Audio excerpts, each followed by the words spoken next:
دال بدین سے bureau chief Shabbir Ahmad Mengal کی رپورٹ کے مطابق ہر سال کی طرح اس سال بھی دال بدین بازار میں مسافروں اور غریب روزہ داروں کے لیے افطار فی سبیل اللہ دسترخوان کا اہتمام کیا گیا۔ بڑی تعداد میں روزے داروں نے افطار کیا۔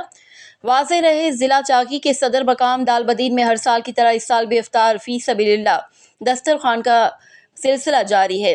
دال بدین بازار میں سوشل لوگوں کے زیر اہتمام مخیر حضرات کے تعاون سے افطار فی سبیل اللہ دسترخوان لگایا گیا اور درجنوں روزہ داروں نے افطار کیا۔ حضرت ابن عباس رضی اللہ تعالیٰ عنہ سے روایت ہے کہ نبی کریم صلی اللہ علیہ وآلہ وسلم نے فرمایا، جس نے روزہ دار کو افطار کرایا تو اسے بھی اتنا ہی ثواب ملے گا جتنا روزے دار کو ملے گا۔